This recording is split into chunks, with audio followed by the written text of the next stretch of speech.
Hello and welcome back to this very short series that we're doing of podcasts on fasting. The subject of fasting is a very interesting one for us as we're approaching Easter. In this season of Lent, fasting is something that Christians have been doing for quite a period of time for different reasons. And I'm joined by Owen Lynch. Hey, Ben. And Rebecca Kishtainy. Hello. And both of you, I gather, have been trying fasting this Lent. Is that right? Yes. Yeah. Rebecca, tell us about your experience. Yeah, so about 4 years ago, my husband Adam really felt the Lord saying he needed to fast over Lent. And he decided that the way he was going to do that was just eating for 1 hour a day, and that would be our evening meal together with the family and the kids. And I thought that was a bit crazy. I had always felt not very sure about what I thought about fasting. That actually, was it necessary? Was it helpful? There's lots of unhelpful things around fasting for Christians, particularly women, I felt. So I was like, I don't know. But then really felt that I needed to support him in this and kind of partner with him in this. And actually, probably me eating giant slices of cake around the house wouldn't be very kind or helpful. So I did it with him. And the first year, I literally thought I was going to die.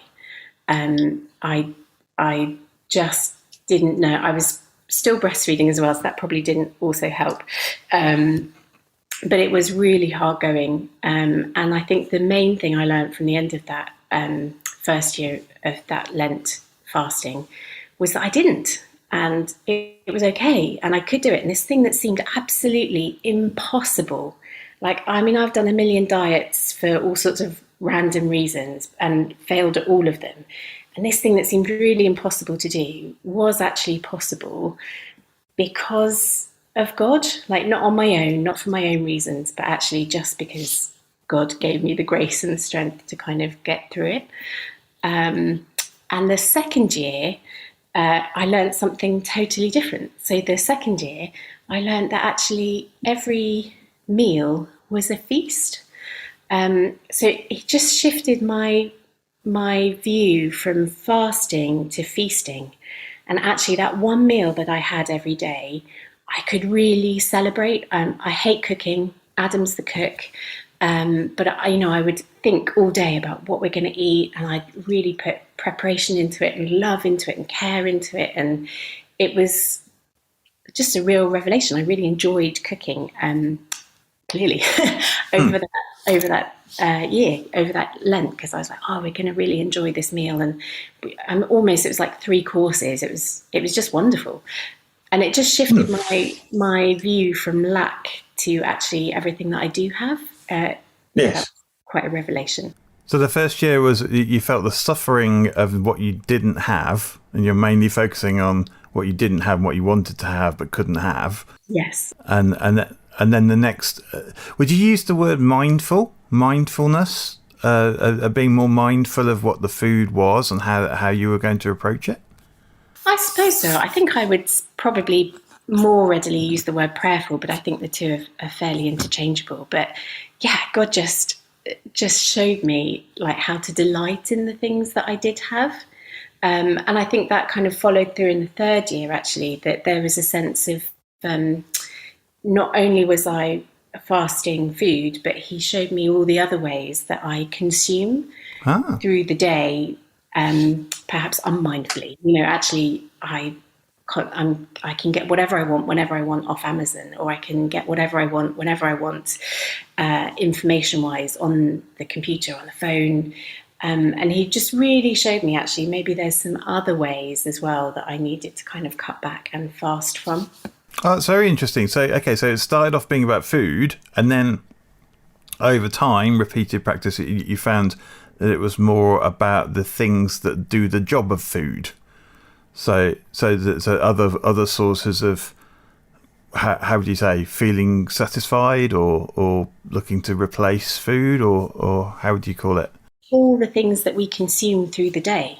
I mean, it's not just food, but there's lots of things that we consume without even thinking, and they can be distractions. I mean, those are all good things. Food is a good thing, but it can also distract. if it becomes the thing to be thinking about all day. So how did you treat those other things differently then, say the shopping or the browsing or whatever? What did you do differently as you're fasting? I think I definitely found those things harder to fast. And maybe that was because I'd had a couple of years of training from fasting food. But it certainly was a much more difficult, uphill struggle to actually, no, I'm going to put the phone down now for these few hours and I'm not going to look at it, no matter what, no matter who says they might need this, that and the other. I'm putting it down, it's away, or I'm not buying anything off Amazon today.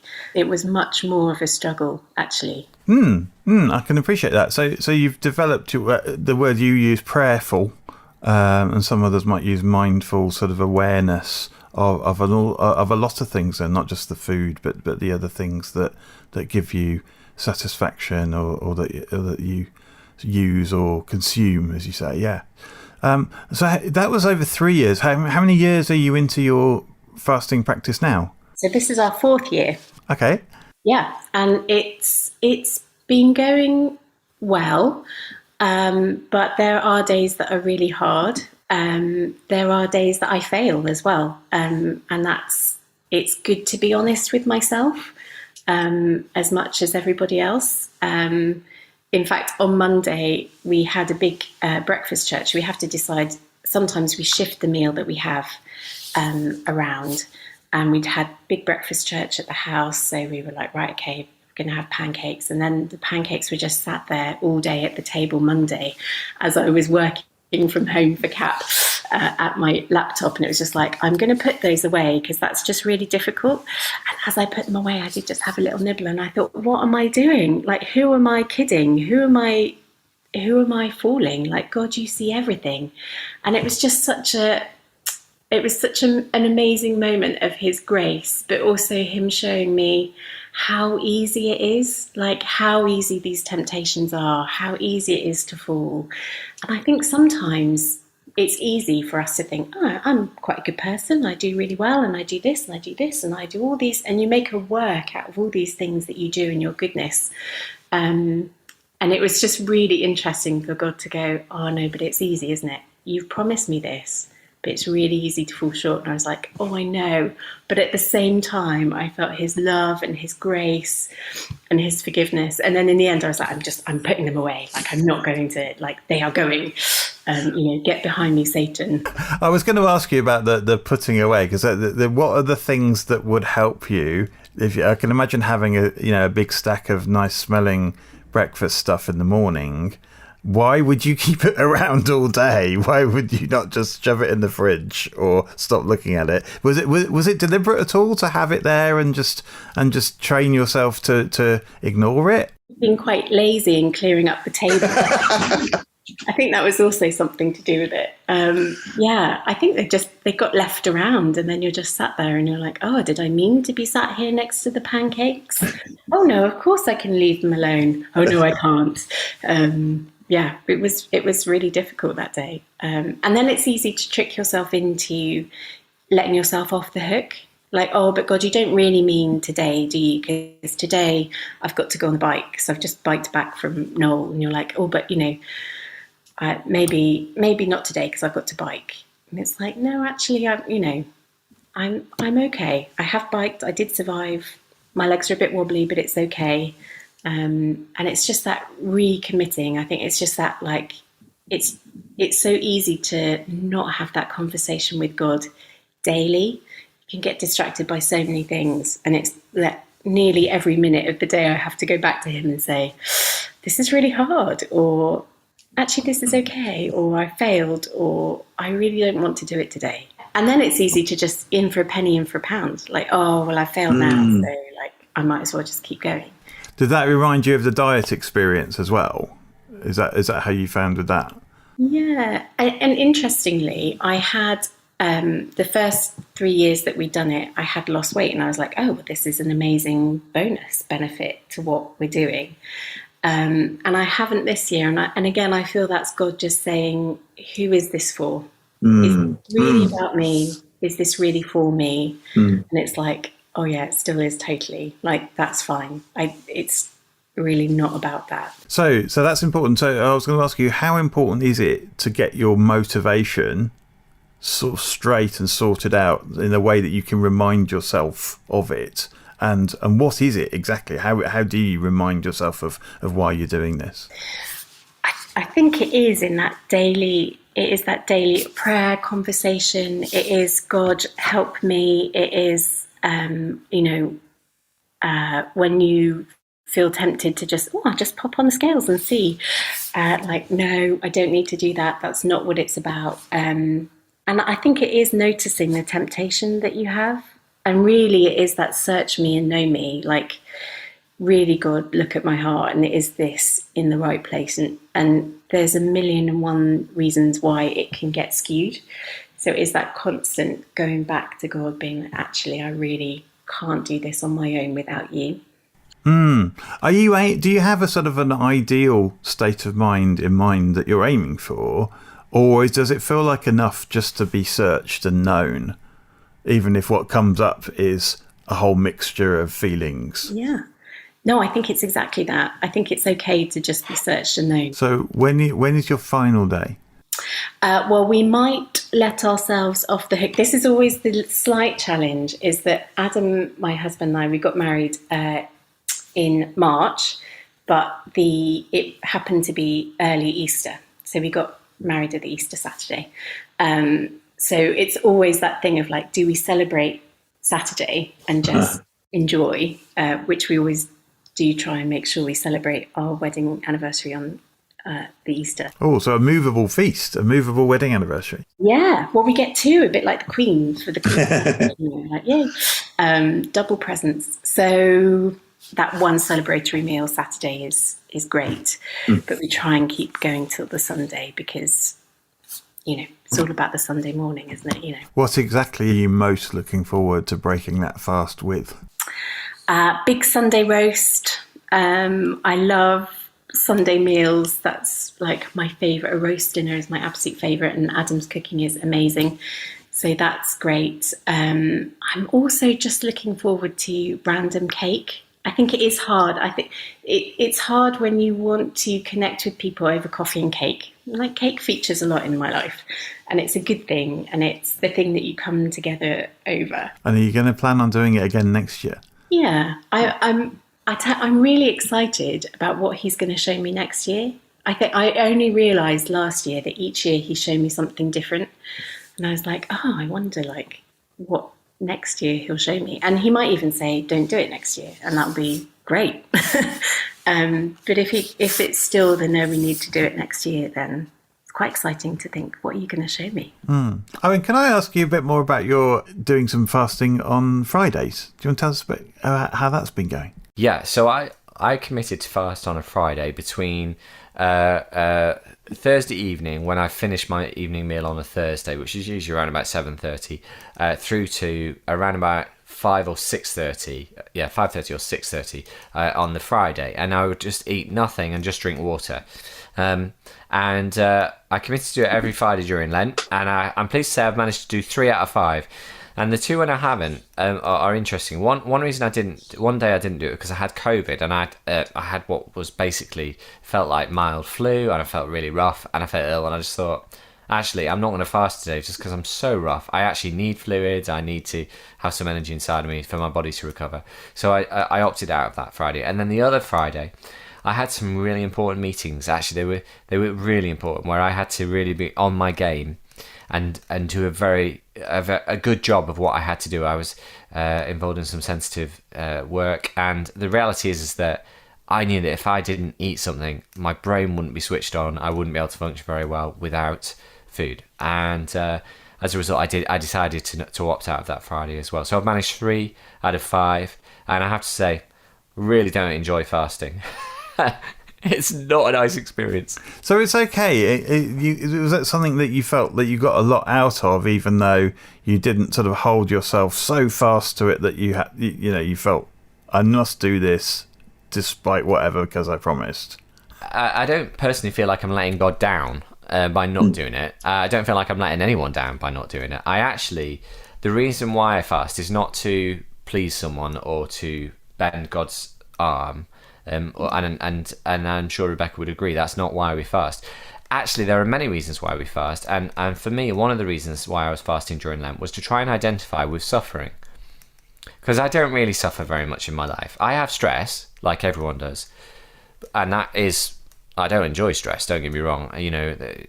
Bad stress is disruptive to my sleep, it's disruptive to my peace of mind, and it makes me really a grumpy, bad-tempered person to live with. So it's not good for my family if I'm under stress.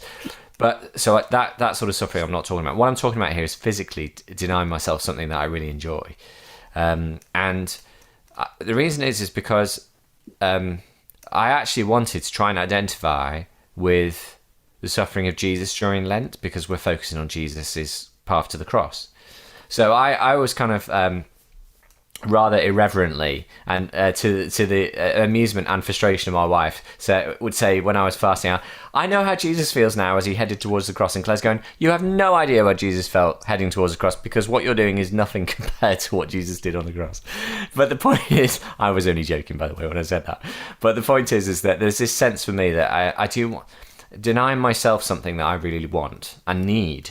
Actually, is actually quite a costly experience, and I think also the other reason that I was wanting to identify with suffering in this way was because I actually deliver food parcels for the food bank on a Friday fortnightly, and I don't, apart from fasting, I don't know what it's like to have no money to spend on food, or rather in this present time, where people are making choices between heating their home or eating food.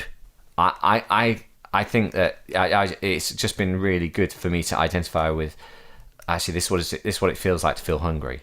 But yeah, I don't think I can fully identify at all with people in that situation, but I do know what it feels like to be hungry. And that does give me a greater appreciation of the value of the packs of food that we are delivering to people. Yes. So it's been really interesting hearing your experiences, and I wonder if you are listening before it's Easter, maybe you might get a chance, maybe just a few days, to try a little bit of fasting. What would you suggest, Owen? What might be a good way to try something out for just a couple of days or more? Well, I did wonder whether we could follow the example of our friends who are Muslims and actually suggest that people might get into a little group of friends or family and actually say, we'll fast together and then we'll have an iftar meal at the end of it to celebrate, if you like, the fast. And so, yeah, I did wonder whether people might like to do it together in groups rather than just by themselves. So that's one idea. And it's also possible just to try something simply. Rebecca's pattern was to eat for an hour of the day and then just be aware of what happens in the rest of the day. Yeah, that's beautiful. And Rebecca, you drink tea as well, don't you? Is that right? I do drink tea. I can't give up my tea. I love my tea. It is such a ritual in the day. Right. So there's lots of ways to do it. You don't have to just give up food, and just drink water. And we would definitely say, if you are going to attempt this, and you've got any pre-existing medical conditions, you really should discuss it with your doctor before you do it. And indeed, we would recommend adolescents don't do it. Yes, I think it's not such a helpful thing for children and adolescents. It's also not such a helpful thing if at any age you've got sensitivity about your body image, and it starts to feel like a way of managing diet. Rather than be able to do something else, because we can manage our diets over a long time in a really healthy way, but trying to cram it into a short space actually can become quite harmful for us if we're trying to do it like that. But that reminds me, Rebecca, you were saying about motivation and how helpful it was to remind yourself of your motivation. Can you just remind me what some examples of how you've approached it with what motivation you might have had in mind when you fasted? Yeah, I think we are very careful around the one meal that we do have, that we have that with the girls, with our family. We do talk about it with our girls, that this is why we're fasting, what we're doing it for, who we're doing it for. What it isn't about, we are really careful with that. We do have 3 girls, 1 preteen. We don't want to kind of sow anything unhealthy into that. So just as an example, what do you say it isn't about? So it's not about losing weight. It's not about control. It's not about diet in any way. That this is a commitment that we make at the beginning of Lent, in that loving relationship with the Father. This isn't the Father being cross with us when we get it wrong. This isn't the Father being disappointed that we've got it wrong. This is grace when we get things wrong, not even wrong, but grace when we don't quite make the thing that we set our hearts to do. And so you remind yourself that what it is about. That what it is about is just this promise, this rhythm and routine, this drawing closer to the Father, and that we get to really rely on him and talk with him and journey with him as we prepare for Lent, and actually I do love Owen's idea of sacrifice. There aren't many things that we deny ourselves, and it is helpful, I think, to do that, but it has to be with that right heart and that right spirit. And it's a good reminder, even when we do get distracted and, it could be about this, actually to just shift that focus back onto who it is about and what it's for. Brilliant. So if you get a chance to give fasting a go, I hope that this has been helpful. I hope you can find a good reason and some motivation in that, and some examples of how to do it. And we'd love to know how it goes for you. Send us an email, hello@severnvineyard.org. Should we have another catch-up about this after Easter? Yeah, let's do that. And thanks so much, Rebecca, for sharing your story with us. It's so enlightening and inspiring as well. Thank you. Brilliant. We'll see you next time.